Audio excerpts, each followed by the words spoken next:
नमस्कार साथियों, आप देख रहे हैं समाचार गैलरी और मैं हूं आपका अपना साथी हेमंत कुमार गुप्ता। साथियों, रामनवमी का त्योहार अभी-अभी निकला है और हम बात मंदिरों की करें तो एक बहुत ही प्राचीन मंदिर में हम इस समय खड़े हुए हैं, जो कि शहर के व्यस्ततम बाजार सराफा बाजार के पास है।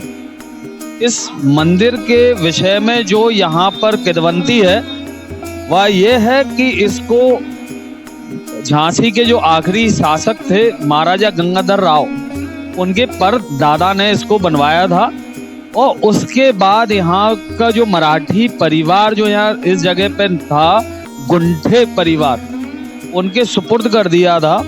तो लगभग 100-125 साल लगभग इस मंदिर को बने हुए 250 साल हो चुके हैं इस मंदिर को बने हुए, और जब से यही परिवार ही इसकी देखरेख करते हुए चला आ रहा है। अब हम आपको अब उस मंदिर इससे पहले की इतिहास में कहीं गुम हो जाता, हम उस मंदिर की सुध जो है वो यहाँ के जो एक समाज सेवी हम उनको कहें या भाजपा के एक वरिष्ठ नेता जो रहे हैं पूर्व महानगर अध्यक्ष, उन्होंने इसकी सुध ली। इससे पहले हम उनकी मुलाकात कराएं, हम आपको साक्षात दर्शन कराते हैं इस प्राचीन राम मंदिर के, जहां पर आप देखेंगे कि पूरा राम दरबार लगा हुआ है। हनुमान जी की प्रतिमा भी इसमें सम्मिलित है और ये जो भव्य रूप आप देख रहे हैं, ये कुछ समय पहले तक नहीं था। इसको एक ट्रस्ट बनाया है प्रदीप सरावगी जी ने, और ये उनकी और उनकी कमेटी का अथक प्रयास है कि ये इतने भव्य रूप में मंदिर आज के समय आपको दिख रहा है। अब हम बात करेंगे प्रदीप सरावगी जी से कि कैसे उनके मन में आया इस मंदिर का, पहले क्या रूप था।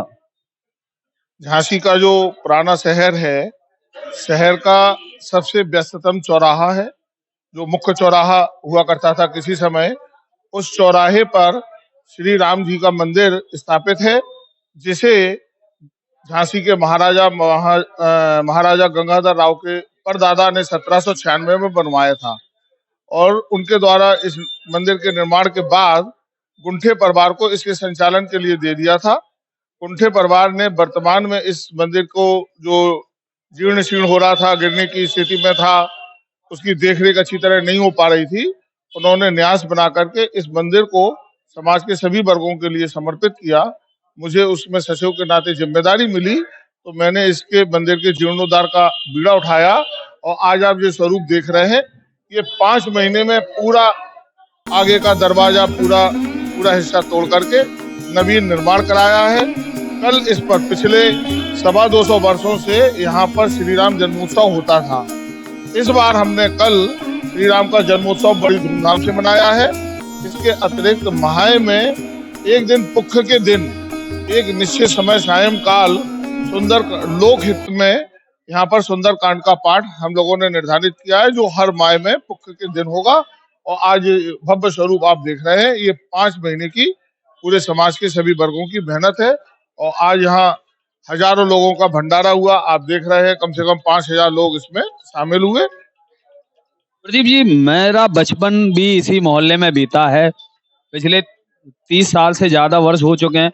मैं इस मंदिर में पहली बार आया हूँ, मेरी नजर यहाँ आज तक नहीं गई। तो आपका कैसे यहाँ पर विचार हुआ कि इतना जीर्णोद्धार किया जाए, भव्य रूप से बेशकीमती जमीन भी ये है जहाँ ये मंदिर है विराजमान है। आगे का जो इसका स्वरूप था, उसमें केवल एक छोटे सा 6x3 का गेट था, जिस कारण से ये दिखता नहीं था। दूसरा, इस मंदिर की पहचान एक मराठी मंदिर के रूप में बन गई थी, इसलिए ये एक मराठी वर्ग तक सीमित रह गया था।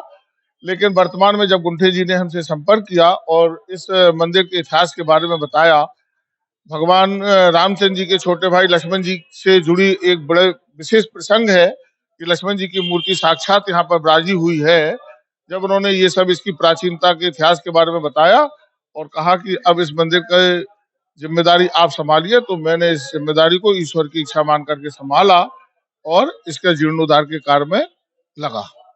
कहीं ना कहीं आपको लगता है कि अगर इस तरीके की कमेटी गठित नहीं होती तो कहीं ना कहीं भूमि माफिया जो है, या कहीं ना कहीं इस तरीके का कुछ गतिविधियां हो सकती थी इस मंदिर में, बहुमूल्य कीमती जमीन पर ये है सराफा बाजार में।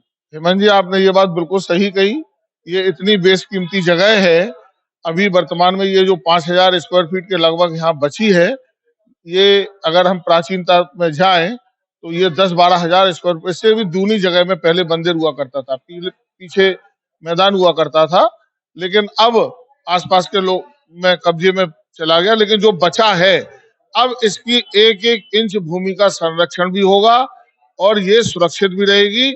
और यहाँ पर ये पूरे क्षेत्र का ऐसा मंदिर बनेगा कि हर परिवार का सदस्य इस मंदिर को अपना समझकर चलेगा। सरावगी जी, मैं निवेदन करूंगा, एक बाहर एक बैनर लगा हुआ है जिसकी काफी चर्चा है, हमारे साथ वहां तक आई एक कि उस बैनर के बारे में काफी चर्चा है कि उस बैनर को आपने डिजाइन किया है और उसमें हर चीज का ध्यान सामाजिक स्तर पर रखा गया है। कैसे विचार आया, क्या खासियत है इस बैनर की कि जो श्री राम प्रभु से संबंधित ये बैनर है, क्या इसकी खासियत है? मंदिर के प्रवेश के दाहिनी ओर भगवान राम के चरित्र के ऊपर तुलसीदास जी ने जो रामचरितमानस लिखी है, उसे अलग अलग कांडों में बांटा है। 8 कांडों में बांटा गया है। जैसे बाल कांड है, उत्तर कांड है, अयोध्या कांड है, किष्किंधा कांड है। तो उन्हीं सभी कांडों से संबंधित एक एक चित्र को यहाँ पर दर्शाया गया है। इस प्रकार भगवान राम के पूरे जीवन को दर्शाया गया है। बाहर से आएंगे तो बाईं ओर एक पूरी दीवार पर केवट संवाद से संबंधित चित्र, सबरी मिलन, अहिल्या उद्धार और देवी अनसुईया जी के चित्र के द्वारा ये समझाने की कोशिश की है कि भगवान श्री राम ने अपने जीवन में सामाजिक समरसता के लिए जो प्रयास किए और सामाजिक समरस जीवन का जो उन्होंने उदाहरण पेश किया था उसको चित्रों के जरिए समझाने का प्रयास किया है कि समाज भी हमारा इसी तरह समरस होकर के चलेगा, तभी समाज का और देश का उद्धार संभव है। ये थे हमारे साथ समाज सेवी कहें या भाजपा के नेता कहें, इन्होंने जो उद्धार किया है 225 साल पुराने इस मंदिर का, ये सच में अपने आप में एक उदाहरण है। और ये जो बैनर इन्होंने अपने आप से डिजाइन किया हुआ है प्रदीप सरावगी जी ने, ये कहीं ना कहीं इनकी सोच को दर्शाती है कि सामाजिक स्तर पे हर व्यक्ति एक है। जो प्रदीप जी के इष्ट भगवान है श्री राम, वो उनके नैतिक मूल्यों को मानते हैं अपने सार्वजनिक जीवन में भी और अपने राजनीतिक जीवन में भी।